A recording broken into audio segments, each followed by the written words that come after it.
আসসালামু আলাইকুম সুপ্রিয় দর্শক, চলে আসলাম আরও একটি ভিডিও নিয়ে। আজ 15ই আগস্ট, রোজ শনিবার।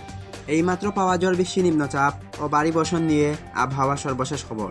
যদি ভিডিওটি ভালো লাগে অবশ্যই লাইক দিয়ে চ্যানেলটি সাবস্ক্রাইব করবেন এবং আপনি কোথা থেকে আমার ভিডিও দেখছেন তা অবশ্যই কমেন্ট করে জানাবেন।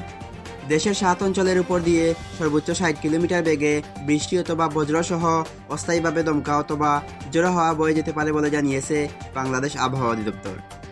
এসব এলাকার নদীবন্দরগুলোকে 1 নম্বর সতর্ক সংকেত দেখাতে বলা হয়েছে। আজ শনিবার 15 আগস্ট ভোর 5টা থেকে দুপুর 1টা পর্যন্ত দেশের অভ্যন্তরীণ নদীবন্দরগুলোর জন্য দেওয়া পূর্বাভাসে এ তথ্য জানানো হয়েছে।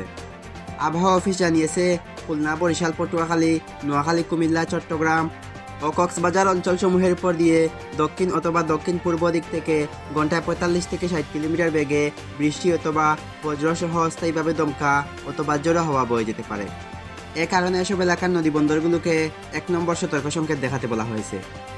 আবহাওয়াবিদ মোহাম্মদ আব্দুল হামিদ মিয়ার স্বাক্ষরিত বিজ্ঞপ্তিতে এ তথ্য নিশ্চিত করা হয়েছে। এই ছিল আবহাওয়ার সর্বশেষ খবর।